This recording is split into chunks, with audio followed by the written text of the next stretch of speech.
Hi students, आज फिर से आप लोगों को कॉम्प्लेक्स नंबर के लेक्चर 17 में स्वागत है, अभिनंदन है।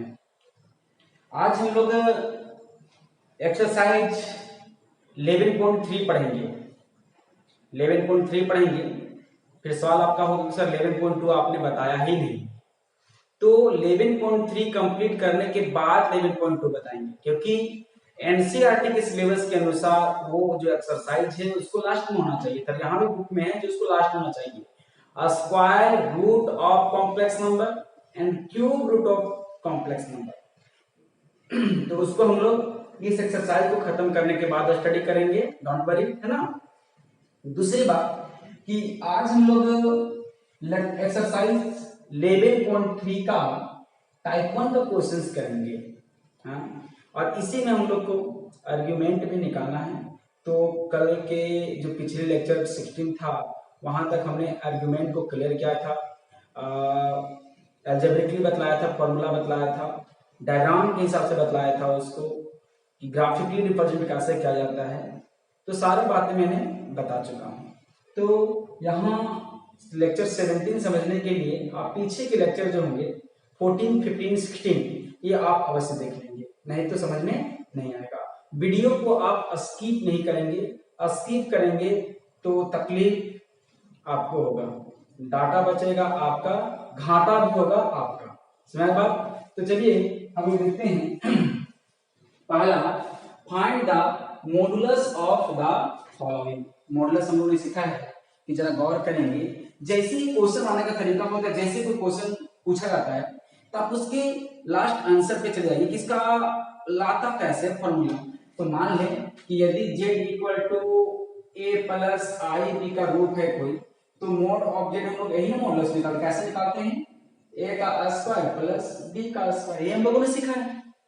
अब सवाल रहता है कि यहाँ a रियल पार्ट था, b इमेजिनरी पार्ट था, अब कॉम्प्लेक्स नंबर। इसका मतलब हो गया कि जब हम लोग मॉडुलस निकालते हैं किसी एक कॉम्प्लेक्स नंबर का निकालते हैं, पार्टिकुलर कॉम्प्लेक्स नंबर का। लेकिन यहाँ जो भी आपका कॉम्प्लेक्स नंबर दिख रहे हैं वो कॉम्प्लिकेटेड किस्म का कॉम्प्लेक्स नंबर है, आपका जोड़ जाल है। तो सबसे पहले इसको क्या करेंगे, सबको रिप्रेजेंट करेंगे। किस फॉर्म पे रिप्रेजेंट करेंगे, a प्लस आई बी के फॉर्म पे। और जैसे ही a प्लस आई बी के फॉर्म पे हो जाएगा तो फिर हम लोग इसका मॉडुलस निकाल लेंगे। पिछली बार हम लोगों ने पढ़ा बनाया है ऐसे question a plus i b का फॉर्म पे। तो जब भी कोई कॉम्प्लिकेटेड कॉम्प्लेक्स नंबर का कुछ भी निकालने के लिए कहे, मॉडुलस, आर्ग्यूमेंट, कॉन्जुगेट, तो ये सारी बातें को हम लोग बनाने से पहले उसको हम लोग a प्लस आई बी के फॉर्म में ले आएंगे, उसको पहले हम सिंपलीफाई कर लेंगे, ठीक ना। तो चलिए देखते हैं वो क्या है। पहला क्वेश्चन सॉल्यूशन जरा ध्यान रखते हैं, सॉल्यूशन, ठीक है। पहला क्वेश्चन है, let z equal to 1 minus i root 3 by 2 plus 2i। देखेंगे ये जो i है, इस i को डिजिट से पहले या डिजिट के बाद भी लिख सकते हैं। जैसे यहाँ डिजिट से पहले लिखा हुआ या बाद में लिखा हुआ, ऐसे कोई तकलीफ नहीं है, चलता है, ठीक है। जरा ध्यान दीजिए। तो हमने आपको बोला था कि जैसे ही डिनोमिनेटर पे हर पे कोई कॉम्प्लेक्स नंबर होता है तो उसको हम रैशनलाइज करते हैं, तब जाकर वो सिंपलीफाई। चलिए इसको रैशनलाइज करते हैं। नाउ बाय रैशनलाइजेशन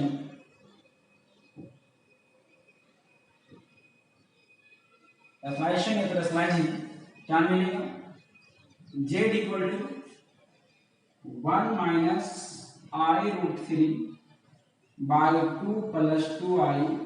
साइन किसका चेंज करते हैं, इमेजिनरी पार्ट का। तो क्या हो जाएगा, 2 minus 2i by 2 minus 2i। तो यहाँ पर हमारा z इक्वल टू ऊपर मल्टीप्लाई हो जाएगा, ऊपर मल्टीप्लाई हो जाएगा, 1 को किससे ब्रैकेट खोला जाए तो 2 minus 2i minus i root 3 को ब्रैकेट खोला जाए 2 माइनस 2i, हाँ, बाई a प्लस बी और a माइनस बी। यहाँ कौन सा फॉर्मूला लग रहा है, यहाँ हम लोग को फॉर्मूला लग रहा है a माइनस बी और a प्लस बी। फॉर्मूला क्या होता है, a square minus b square, याद रखेंगे। आप जब भी कहीं रेशनलाइज करोगे आपका ये फॉर्मूला मिलेगा ही मिलेगा। तो देखिए ना क्या मिला, 2 का स्क्वायर माइनस 2i का होल स्क्वायर, ठीक ना। अब इसको हम सिंपलीफाई करेंगे तो क्या मिलेगा, जब ध्यान देंगे तो z इक्वल टू 1 2 जा 2 माइनस 2i, इसको मल्टीप्लाई करेंगे तो माइनस 2√3i, हाँ मल्टीप्लाई होगा, और फिर माइनस माइनस प्लस क्या हो जाएगा 2√3i into I square by नीचे क्या होगा 2 2 जा 4 माइनस 2 2 जा 4 आई स्क्वायर। हाँ अब हम लोग देखते हैं कि यहाँ कौन से वैल्यू को रिकॉर्ड किया जा सकता है। तो आई स्क्वायर यहाँ पर है, आई स्क्वायर यहाँ पर है, और आई स्क्वायर का वैल्यू हम लोगों ने क्या सीखा है, -1 सीखा है। तो इसको हम लोग क्या करेंगे, रिकॉर्ड कर लेंगे। तो क्या होगा बहादुर बताओ, z equal to 2 minus 2i minus 2√3i और प्लस 2√3 और यहाँ पर क्या हो गया -1। अब जरा यहाँ ध्यान देंगे क्या मिलेगा, 4 माइनस 4 इंटू -1, ठीक ना। तो हमारा क्या मिलेगा यहाँ पर z इक्वल टू, ये देखिए ये माइनस हो जाएगा, क्या मिलेगा 2 माइनस 2√3, इसमें i नहीं था हमने एक साइड कर दिया, फिर प्लस यहाँ पे i कॉमन ले लेंगे, -2 माइनस कॉमन ले लो तो -2 क्या मिलेगा, प्लस हो जाएगा प्लस 2√3i बाई नीचे क्या मिलेगा 4 4 8 मिलेगा। अब जरा गौर करेंगे ऊपर में सारे टर्म में से 2 कॉमन है तो 2 कॉमन ले लेते हैं, तो मेरा क्या मिलेगा 1 माइनस √3 माइनस क्या मिलेगा 1 प्लस √3 मिलेगा i, ठीक ना, बाई क्या मिलेगा 8, तो 4 2 जा 8 कट जाएगा। तो z equal to real part को अलग करेंगे तो ये मेरा मिल जाएगा बाई 4 माइनस इमेजिनरी पार्ट को अलग करेंगे तो ये मेरा मिल जाएगा i। अब देखो which are in the form of the a plus i b, जो हमारे एक सिंपल फॉर्म में है, therefore which are in form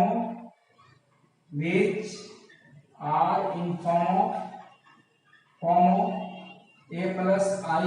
हाँ अब पूछा जाएगा कि a का वैल्यू कितना है तो बताएंगे a मतलब रियल पार्ट, तो रियल पार्ट ये है ना हमारा, देखिए रियल पार्ट ये हमारा है, तो यही हमारा क्या है a है, और इमेजिनरी पार्ट ये है विद साइन, है ना, ये मेरा b है। हम लोग क्या करेंगे, a इक्वल टू कितना मिला 1 माइनस √3/4 मिला, एंड b इक्वल टू कितना मिला -1 प्लस √3/4 मिला। a भी मिल चुका है, b भी मिल चुका है। इसका मतलब हम लोग अब आर्ग्यूमेंट निकालने के लिए जो जो भी टर्म्स चाहिए हम लोगों ने निकाल लिया है। चलो थोड़ा आगे देखते हैं, आप इधर स्क्रीनशॉट ले लेंगे, हम इसको इरेज करेंगे।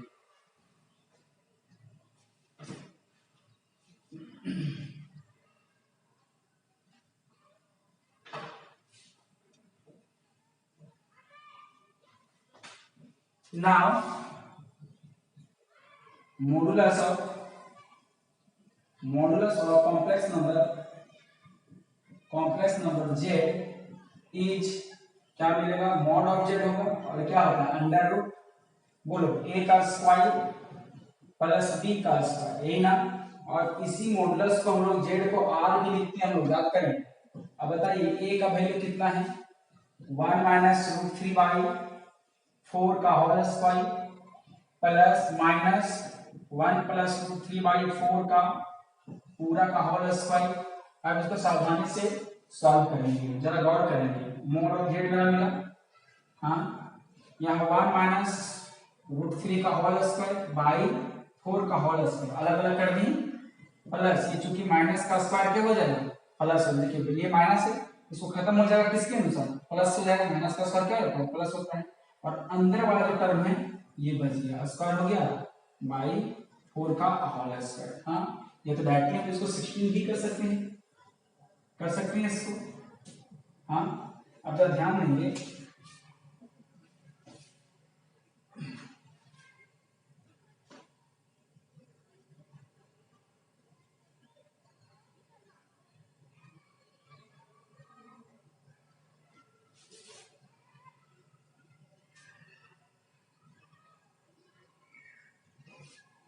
ध्यान देंगे, अब इसको सॉल्व करेंगे तो मॉडुलस ऑफ जेड हमारा निकाला है कॉम्प्लेक्स नंबर, जरा गौर करेंगे इन दोनों में से एलसीएम लेंगे तो 16 है, हाँ, और यहाँ पर क्या मिला 1 माइनस रूट 3 का whole square plus 1 plus root 3 का होल स्क्वायर। चाहें तो आप यहाँ फॉर्मूला भी यूज कर सकते हैं। कौन सा फॉर्मूला? आप तोड़ भी सकते हैं, नहीं तो एक फॉर्मूला होता है a माइनस बी का whole square plus a plus B का whole square equal to 2a square plus b square होता है। हाँ, आप फॉर्मूला भी डायरेक्ट अप्लाई कर सकते हैं। इस फॉर्मूला को भी देखो a माइनस बी का whole square plus a plus B का होल स्क्वायर, देखो वही चीज दोनों से है। अब चाहे तो a माइनस बी का होल स्क्वायर तोड़ेंगे, a प्लस बी का होल स्क्वायर तोड़ेंगे तो ही यही चीज आएगा जो हमने लिखा है। तो अब देखेंगे हम लोग क्या करेंगे, आप नॉर्मली तोड़ के भी लिखोगे, हम डायरेक्ट लिख रहे हैं इसको फॉर्मूला के यूज से। अब देखेंगे ये रूट से जो 16 है वो बाहर क्या हो जाएगा 1/4 है, परफेक्ट है। अब नीचे क्या बच गया 2 इंटू a स्क्वायर, a के प्लेस पे कितना है, ये हमारा a का काम करेगा, ये हमारा a का काम करेगा, ये हमारा b का काम करेगा।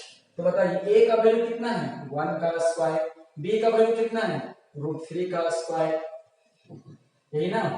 अब इसको सॉल्व करेंगे बहादुर, ये मिला 1/4 अंडर 2 1 1 जा 1 और रूट 3 का स्क्वायर, किसी का रूट का स्क्वायर होता है तो वो रूट कैंसिल हो जाता है और क्या बच जाता है 3 बच जाता है। तो देखेंगे हम लोग क्या मिला, मैग्नीट्यूड ऑफ जेड या मॉडुलस ऑफ जेड क्या होगा 2 इंटू 4 है ना। अगर ध्यान देंगे जेड है 1/4 है, ये 2 तो बेचारा फंस जाएगा और ये 4 का क्या हो जाएगा 4 हो जाएगा और 2 2 जा 4, तो मेरा क्या मिल गया मॉडुलस ऑफ जेड क्या मिल गया √2/2 है ना। और ये मॉडुलस है तो यूनिट्स होगा और ये आंसर होगा।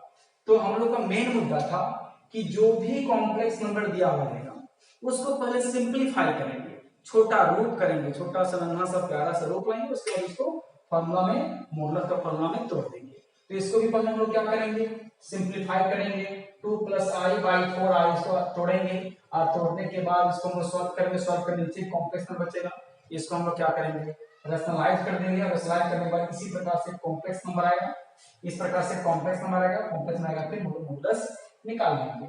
इसको हम सॉल्व कर डायरेक्ट एलसीएम ले लेंगे, इसके साथ मल्टीप्लाई तो 1 + i का होल स्क्वायर माइनस 1 - i का होल स्क्वायर हो जाएगा, नीचे 1 + i और 1 + i हो जाएगा।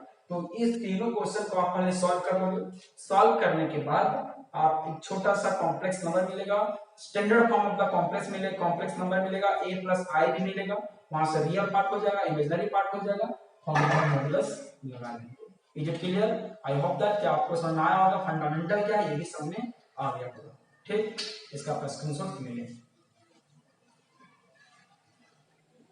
चलिए हम नेक्स्ट क्वेश्चन देखते हैं, टाइप 1 का क्वेश्चन नंबर 2 कहता है find the argument of the following, find the argument of the following.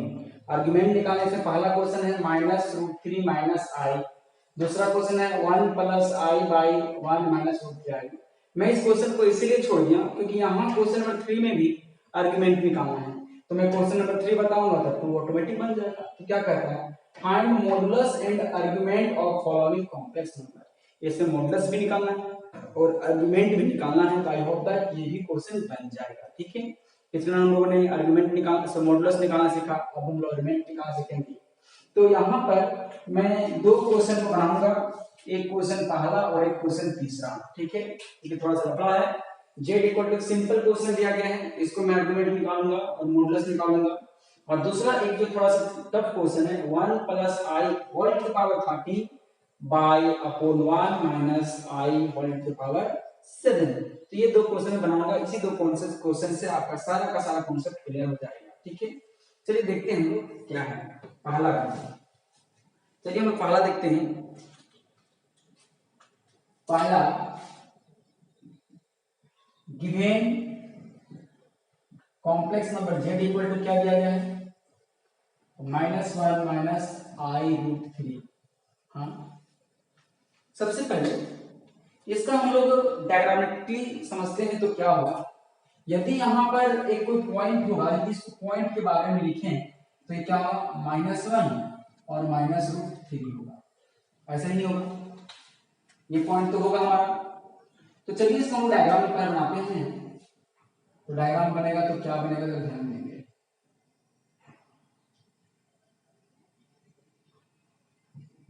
x image of x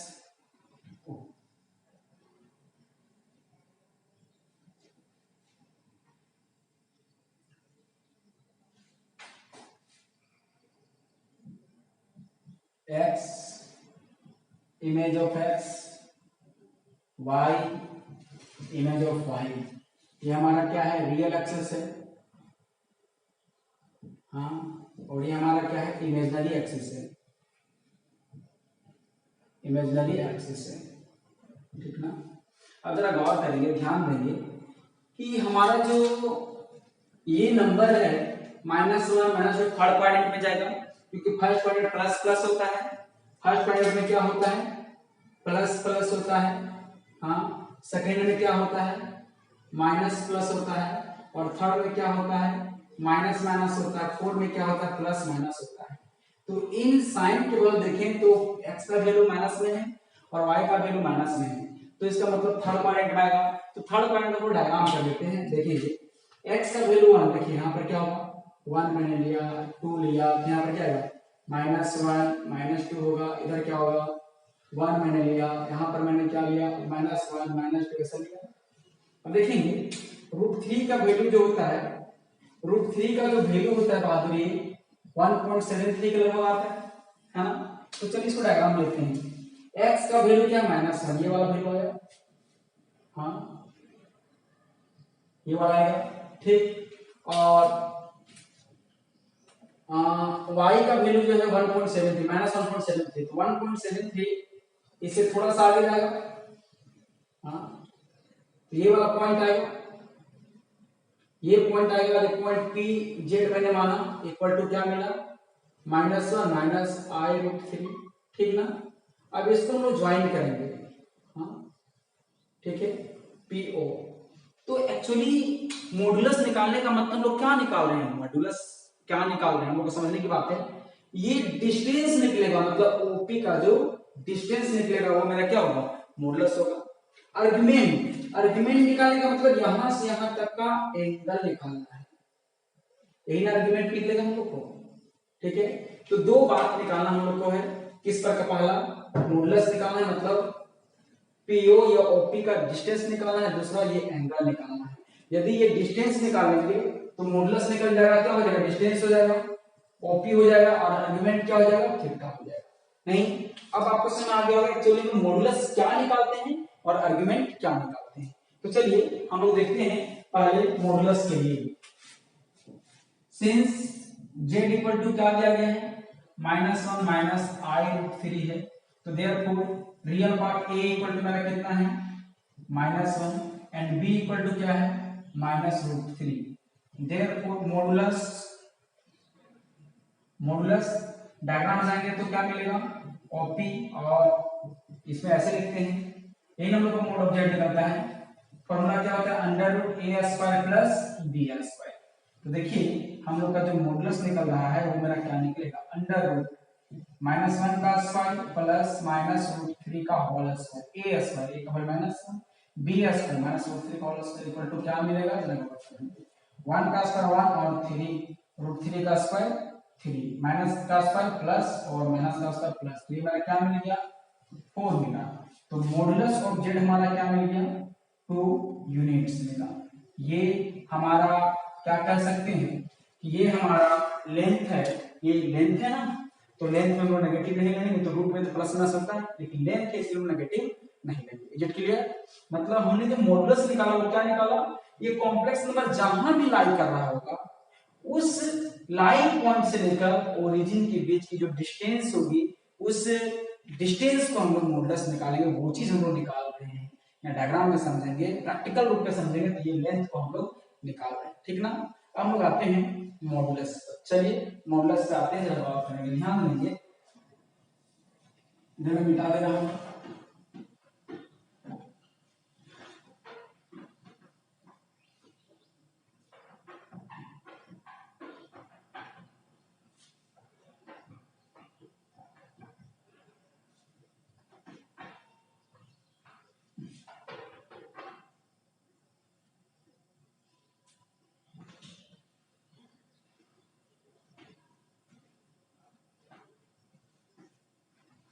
गौर करेंगे अब 4 मॉडुलस है ना, 4 सॉरी आर्ग्यूमेंट, हाँ आर्ग्यूमेंट के लिए आपको कुछ बात याद रखना है, जरा ध्यान इसको लग याद रखना है, ठीक है, रिमेंबर याद रखें इसको, रिमार्क ध्यान दें इसको, ठीक है। यदि 0 रहे तो इसको हम लोग 10 0 लिख सकते हैं, हाँ √3 रहे 1/√3 रहे तो इसको हम लोग 10 30 डिग्री लिख सकते हैं। ऐसा क्यों लिख रहे हैं? क्योंकि आर्गुमेंट का फॉर्मूला में 10 का आवश्यकता पड़ता है। 1 रहे तो 10 45 लिख सकते हैं, इसको π/4 भी लिखा जा सकता है। यहाँ √3 रहे तो हम लोग क्या लिख सकते हैं, 10 60 लिख सकते हैं, और इन्फिनिटी रहे अनडिफाइंड रहे तो 10 90 लिख सकते हैं, ठीक है। ये आपको याद रखना है आर्गुमेंट निकालने के लिए, ये टर्म को याद रखना है, ठीक है। आप 10th क्लास में ये याद रखे हैं, आई होप दैट। चलिए और नहीं याद रहते हैं देख लीजिए, याद कर लीजिए, ठीक है। अब ध्यान देंगे हम लोग argument since z equal to क्या दिया गया है, -1 -i√3, गुड। अब जरा गौर करेंगे, therefore real part of z equal to कितना है, -1, imaginary part of z equal to कितना है, -√3, ठीक, हाँ। अब जरा गौर करेंगे, ध्यान देंगे, देयरफॉर हम लोग 10 हाँ अल्फा निकालेंगे, थीटा नहीं, ठीक है। अल्फा इक्वल टू क्या होगा, मॉडुलस ऑफ, बोलिए, इमेजिनरी पार्ट फॉर्मूला था बाई रियल पार्ट था, यही ना। हम फॉर्मूला क्या सीखते आर्गुमेंट के लिए, theta equal to 10 inverse b/a, यही ना था आर्गुमेंट का फॉर्मूला। तो यहाँ पर इस 10 को हमने इधर रखा है, 10 को इधर, 10 थीटा होगा, b/a मॉडुलस है। अब चलिए देखिए अल्फा में क्यों रखा हूं, क्योंकि अभी आपको पता चलेगा कि अल्फा हमने क्यों लिया है। अल्फा भी एक प्रकार का एंगल है, ठीक। अब देखिए तो 10 अल्फा मेरा मिला, और इमेजिनरी पार्ट कितना है, √3/-1 है, और ये 10 अल्फा इक्वल टू क्या मिला, ये -1 कट जाएगा तो मॉडुलस ऑफ √3 मिलेगा। अब देखिए अंदर में पॉजिटिव है, यदि ऐसा होता और मॉडुलस का रिजल्ट हम लोग क्या लिखते हैं, √3 लिखते हैं, लेकिन ऑलरेडी जब ऐसा ही है तो हम लोग √3 लिखेंगे, मॉडुलस साइन हट जाएगा, ठीक ना। तो जरा गौर करेंगे, अब हमारा ये मिलेगा 10 अल्फा इक्वल टू √3, हाँ।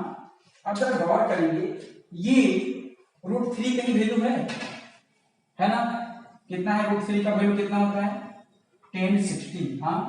और हमने रेडियन बतलाया था कि 1060 का मतलब π/3, हाँ, क्योंकि 60 का वैल्यू कितना होता है, π/3 होता है। तो चलिए हम लोग क्या करेंगे, 10 अल्फा इक्वल टू 10 π/3 मिलेगा, और 10 क्लास में लोग कॉन्सेप्ट सीखे हैं, इधर भी 10 है इधर भी 10 है, तो 10 10 कैंसिल हो जाएगा, तो हमारा अल्फा इक्वल टू क्या मिलेगा, π/3 मिलेगा, हाँ। इसको इक्वेशन 1 कहते हैं। यहां तक आप सभी को दिक्कत नहीं होना चाहिए, आई होप तक, ठीक। अब जरा गौर करेंगे, ध्यान देंगे, अब वो अल्फा क्यों हमने निकाला था, क्योंकि ये मेरा, जरा गौर करेंगे, हमारा यहां से यहां ये अल्फा निकल रहा है, ये वाला एंगल, लेकिन निकालना कहां है, यहां से यहां, हाँ। सिंस जरा ध्यान देंगे, ध्यान देने वाली बात क्या है, since z equal to -1 -i√3, इसको डायग्राम से हमने देखा तो क्या मिला, which is light on कौन सा क्वाड्रेंट, थर्ड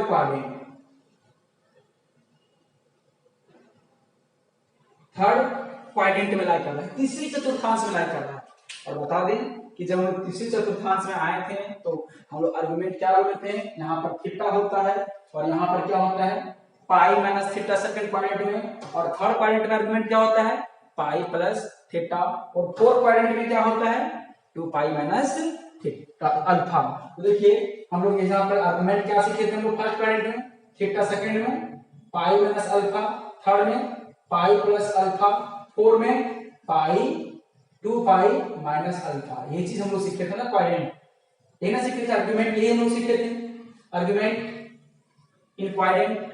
तो सोचिए कि यदि हम इसको थीटा मान लेते हैं और फिर यहाँ थीटा लिखते हैं तो थीटा थीटा बराबर कर जाता। कोण थीटा निकालना है और कोण थीटा यहाँ है, कोई अंतर नहीं पड़ता, इसीलिए आर्गुमेंट थीटा को रिप्रेजेंट करता है, इसीलिए मैंने यहाँ पर नहीं निकाला। ठीक है, अब क्या करेंगे कि since z equal to -1 minus i root 3 which is lie on third quadrant.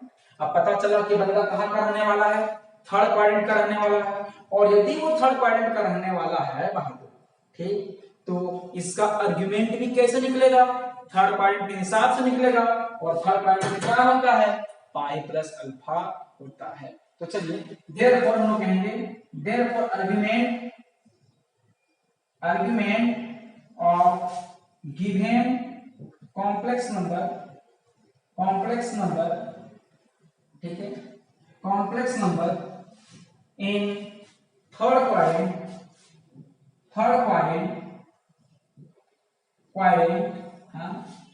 Equal to क्या होगा बोलिए pi plus alpha. Therefore a r g argument of z equal to क्या होगा पाई प्लस अल्फा का वैल्यू कितना है pi by 3, कितना है बहादुर पाई बाई 3। ये हम लोग कहां से लिखें फ्रॉम इक्वेशन 1 अल्फा का वैल्यू हमने निकाला। अब आर्गुमेंट हम लोग लिखेंगे यहाँ पर आर्गुमेंट जेड निकला है और यही ना थीटा है, तो बताइए थीटा लिखते ये भी थीटा होता तो अल्फा होता ना, तो इसीलिए हम लोग थीटा नहीं अल्फा लिखे हैं। तो एलसीएम क्या हो जाएगा 3 पाई प्लस पाई बाई 3, तो फाइनली मेरा क्या मिला 4 पाई बाई 3। हाँ, अभी भी आंसर नहीं है हमारा। जब इस प्रकार से क्वाड्रेंट में निकालते हैं तो मेरा जनरल आर्गुमेंट निकलता है, जनरल आर्गुमेंट निकलता है। क्या निकलता है जनरल आर्गुमेंट। लेकिन प्रश्न में जब आर्गुमेंट का बात कहेगा तो हमको प्रिंसिपल आर्गुमेंट निकालना होता है, तो ये हमारा जनरल आर्गुमेंट निकला है। क्या निकाला है जनरल आर्गुमेंट निकला है। तो हम लोग कैसे चेक करेंगे कि जनरल आर्गुमेंट है कि प्रिंसिपल आर्गुमेंट है, इसको क्लिक कर रहे हैं उसके बाद हम लोग देखते हैं, ठीक ना। आर्गुमेंट निकालिए, चलिए थोड़ा सा आर्गुमेंट जनरल आर्गुमेंट का निकालने की बात कर लेते हैं। सबसे पहले टेन अल्फा वाले फॉर्मूला से हम लोग अल्फा का वैल्यू निकाल लेंगे, यहाँ पर इस वैल्यू दी की मदद से, ठीक ना। याद रखना कि यहाँ जो वैल्यू मिलेगा हमेशा पॉजिटिव मिलेगा, क्योंकि यहाँ पर मैंने लिया क्या है मॉडुलस, और मॉडुलस एक ऐसा मशीन है जिसके बाहर हमेशा पॉजिटिव नंबर ही आता है, इसलिए हमेशा यहाँ क्या मिलेगा पॉजिटिव मिलेगा, ठीक है। नेगेटिव भी होता तो क्या करता पॉजिटिव कर देता। Is it clear. उसके बाद हम लोग अल्फा का वैल्यू निकालने के बाद कॉम्प्लेक्स नंबर से पूछते हैं एक कॉम्प्लेक्स नंबर तो बताओ कौन सा क्वाड्रेंट में है, तो डायग्राम में से बताएगा कि कौन सा क्वाड्रेंट में है, फर्स्ट में है कि सेकंड में है कि थर्ड में है कि फोर्थ में। जैसे कि इन्होंने बताया कि मैं थर्ड क्वाड्रेंट में हूं, तो मुझे पता चला कि ये जो कॉम्प्लेक्स नंबर मेरा दिया गया है वो थर्ड क्वाड्रेंट में है। तो थर्ड क्वाड्रेंट में पिछले क्लास में मैंने बताया था कि थर्ड क्वाड्रेंट में आर्गुमेंट क्या होता है pi minus pi plus alpha होता है, क्योंकि ये अल्फा है और यहाँ से क्या है पाई है, तो पाई प्लस अल्फा लगे, तो थर्ड क्वाड्रेंट में मेरा क्या मिला पाई प्लस अल्फा मिला। तो यहाँ तक कोई दिक्कत हुआ नहीं। तो चलिए हम आगे देखते हैं कि ये प्रिंसिपल आर्गुमेंट है कि वो जनरल आर्गुमेंट है। चलिए देखते हैं हम लोग, आप यहाँ तक क्लिक कर लेंगे। सिंस जरा गौर करेंगे ध्यान देंगे, अब पता कैसे चलेगा कि आर्गुमेंट जो दिया गया है वो जनरल है कि प्रिंसिपल है। देखिए आर्गुमेंट जो जेड हमारा निकला है वो क्या है 4 पाई बाई 3 है। हाँ 4 पाई बाई 3 जो है वो पाई से बड़ा है। हम आपको कल गाइडलाइन जारी किए थे कि प्रिंसिपल आर्गुमेंट का गाइडलाइन क्या बताए थे कि माइनस पाई से ग्रेटर और पाई से लेस एंड इक्वल टू होता है ये इसके अंदर भी यदि कोई एंगल का वैल्यू निकल रहा है तो वो मेरा क्या होता है, आर्गुमेंट होता है, प्रिंसिपल आर्गुमेंट होता है। लेकिन इससे जरा पूछो तो ध्यान दो, 3 इसको यदि हम कैंसिल करेंगे तो 4 पाई बाई 3 है, इसको कैंसिल करेंगे तो 1 पॉइंट समथिंग पाई आएगा, 1.33 पाई आएगा लगभग। हाँ, अब बोलो ये जो है 1 पॉइंट समथिंग पाई है, इसका मतलब ये इससे बाहर चला गया, और बाहर चला गया तो ये बिलोंग किया क्या, नहीं बिलोंग किया, किसमें नहीं बिलोंग किया, -पाई से लेकर पाई तक, इधर ओपन इंटरवल इधर क्लोज इंटरवल, इसमें तो बिलोंग किया नहीं। अब जब बिलोंग नहीं किया तो भैया इसके अंदर नहीं है, तो कैसे ही होगा प्रिंसिपल, इस गाइडलाइन के अंदर नहीं है तो ये बाहर चला गया। और बताए थे कि जब इससे बाहर चला जाएगा तो क्या हो जाएगा, जनरल हो जाएगा। ठीक है, तो हम ये भी बोले थे कि सारा का सारा principal value, principal argument general होता है, लेकिन सारा का सारा जनरल प्रिंसिपल हो ये जरूरी नहीं है। तो हमने यहाँ पर देखा तो पता चला कि ये बाहर है, इसका मतलब ये प्रिंसिपल नहीं है। लेकिन नॉर्मली जब लोग आर्गुमेंट निकालने के लिए कहता है तो आपके दिमाग में ये चलना चाहिए कि प्रिंसिपल आर्गुमेंट निकालने के लिए कहा है। तो यदि किसी बच्चे को ये भी दिक्कत हो रहा होगा तो उसको तोड़ लो ना, पता चल जाएगा। देखिए 4 पाई बाई 3 इंटू पाई को हटाना है तो 1 इंटू ऊपर पाई नीचे, हम सिखाए हैं। ये पाई पाई कैंसिल, 63 जा 180 और 240। अब बता ये 240 है 180 माइनस 180 से लेकर प्लस 180 के बीच में, ये तो बाहर चला गया, बाहर चला गया ना, इसीलिए इसका मतलब क्या है, ये 240 है और 240 नहीं बिलोंग कर रहा है, नॉट बिलोंग्स टू कहां, -180 से लेकर 180। आपको जिस लैंग्वेज में समझना है समझ सकते हैं। तो हम कह सकते हैं कि therefore argument z equal to 4 pi by 3 is general argument। लेकिन प्रश्न हमारा क्या कहता है, प्रिंसिपल आर्गुमेंट निकालने के लिए कहता है। हम लोग को निकला क्या है, जनरल आर्गुमेंट निकालना है। तो इसके लिए रिमार्क याद रखेंगे, इसके लिए मैं 2 रिमार्क लिख रहा हूं।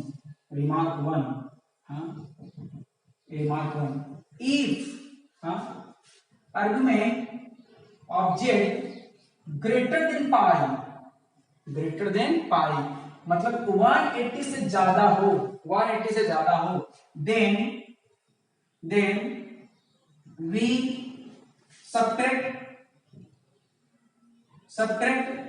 2 पाई from it, या तो from general argument to get principal argument।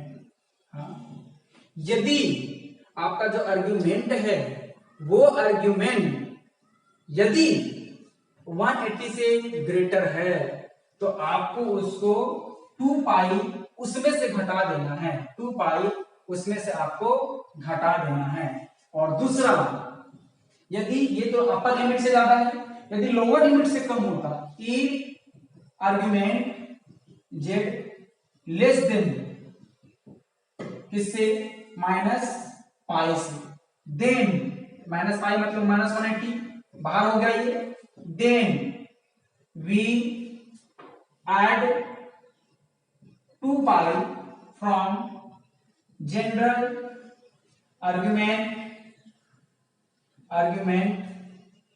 To get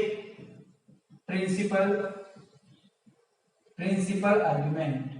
हाँ, तो हम लोग जब ध्यान देंगे इस पार्टिकुलर क्वेश्चन की बात करें तो हमारा जो निकला है केस 1 की केस 2 निकला है। ये जो है पाई जो है 240 डिग्री है और 240 डिग्री किससे ज्यादा है, पाई से ज्यादा है। देयरफॉर क्या ध्यान देंगे, देयरफॉर हम लोग कहेंगे therefore principal argument of z equal to क्या मिलेगा। देखिए इसको क्या बोला गया है, इसमें से जो आया है जनरल आर्गुमेंट, हाँ -2 पाई। देखिए इससे बड़ा है ना, तो क्या बोला गया है, 2 पाई को घटा देना है। तो हम लोग क्या करेंगे, देखिए जनरल आर्गुमेंट कितना है, 4 पाई बाई 3 -2 2 पाई। तो आप सॉल्व करेंगे इसको तो क्या मिलेगा, एलसीएम लेंगे तो 4 पाई माइनस 6 पाई बाई 3। तो फाइनली हम लोग को क्या मिला, देखिए -2 पाई बाई 3। हाँ, अब इसको डिवाइड करेंगे तो देखिए ये 1 पाई से कम आ रहा है 0 पॉइंट, इसका मतलब ये बिलोंग कर रहा है कहाँ, -पाई से लेकर पाई तक, है ना। फाइनली हमने देखा ये जो क्वेश्चन था, देयरफॉर कह सकते हैं कि argument of complex number z equal to -1 minus i√3 is क्या मिला, -2 पाई बाई 3, -2 पाई बाई 3 मिला। ये हमारा आंसर हो गया। लेकिन कभी कभी आपका ऐसा केस आ सकता है, मान लो कि ये 2 पाई बाई 3 था, है ना, -2 पाई बाई 3 था, इसको पाई को हटा के देखिए तो क्या है 180 बाई पाई है, पाई पाई कैंसिल हो गया और ये 90, तो क्या मिला -120 मिला। और ये -120 जो है ये बिलोंग कहाँ कर रहा है, ये बिलोंग कहाँ कर रहा है, -180 और 180 के बीच बिलोंग कर रहा है, इसीलिए हमारा आंसर हो गया। लेकिन कभी कभी आपको क्या होता है, मान लें कि आपका आ गया है 1030 डिग्री आया है, 1030 डिग्री आया है। अब मान लो कि यहाँ मैंने फिर से ये तो बाहर चला गया, अब मैंने यहाँ 2 पाई 180 को यहाँ पर मैंने 360 को घटाया, मतलब 360 घटाने का मतलब क्या होगा 2 पाई, है ना। तो इसको घटाने के बाद मेरा क्या मिला, 0 मिला, और यहाँ पर क्या मिला 13 में 6 गया तो 7 मिला, यहाँ क्या मिला 9 में 3 गया तो 670 मिला। अभी देखिए एक बार मैंने सब्ट्रैक्ट किया तो भी इसका अकड़ नहीं जा रहा है, घमंड नहीं जा रहा है, ये प्रिंसिपल आने का नाम ही नहीं है, ये -180 से +180 बीच में आने का नाम ही नहीं है। तो ये जो घटाने वाला सब्ट्रैक्ट करने वाला प्रक्रिया है तब तक चलते रहेगा जब तक कि वो वैल्यू हमारा -180 से +180 के बीच में नहीं आ जाए। मैंने एक बार घटाया तो नहीं आया, फिर मैं इसको 360 घटाऊंगा तो मेरा क्या मिलेगा 0 7 है 1 मिला, और यहाँ क्या मिला 310 मिला।